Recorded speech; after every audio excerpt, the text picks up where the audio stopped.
There is a quiet tragedy in the man who stakes his peace on the changing winds of another's heart.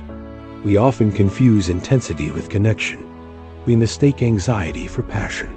But you cannot hold the tide back with your hands. Yet, day after day, you stand in the surf, exhausted, trying to command the waves. If you are tired of running after things that constantly drift away, listen closely. It is time to stop chasing. It is time to stand still. We have all been the beggar at the gate of affection. You know the feeling.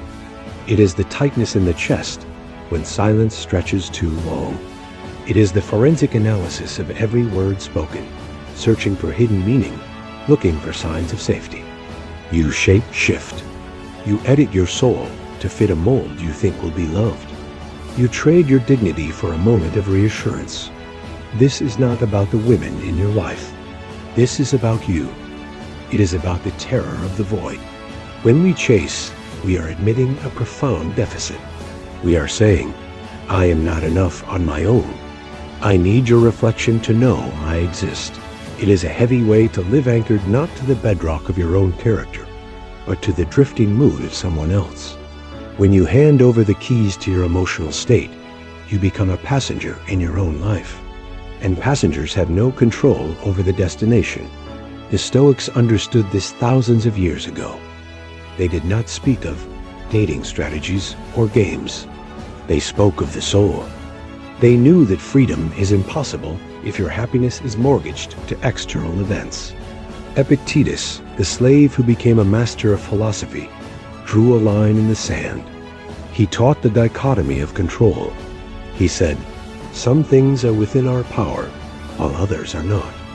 Within our power are opinion, motivation, desire, aversion, and in a word, whatever is of our own doing.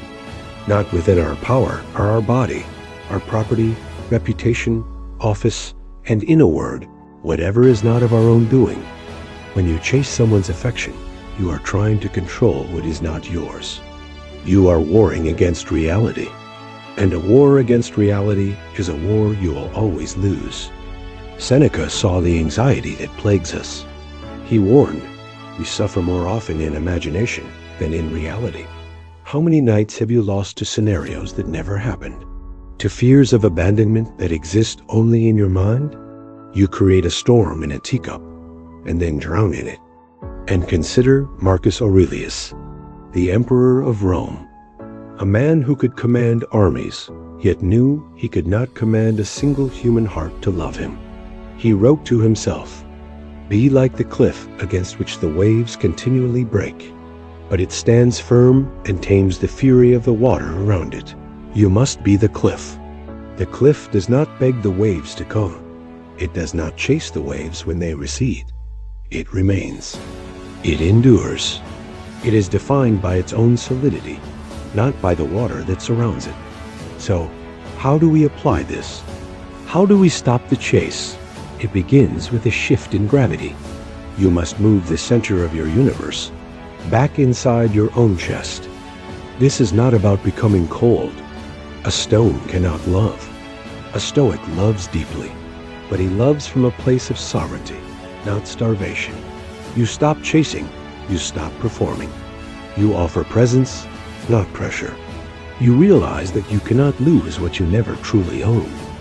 People are not possessions. They are experiences.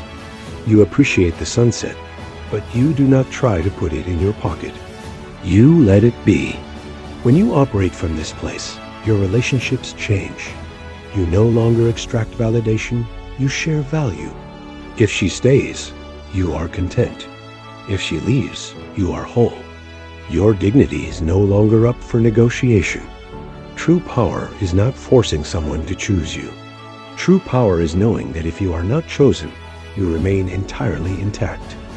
You replace the anxiety of, what if I lose her? With the quiet confidence of, I cannot lose myself. Stop running. Build your fortress. Tend to your own garden.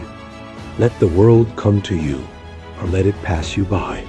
But never again compromise your own reason to chase a fleeting feeling. The man who is at home within himself never has to chase. He simply opens the door content whether the guest arrives or whether the guest departs.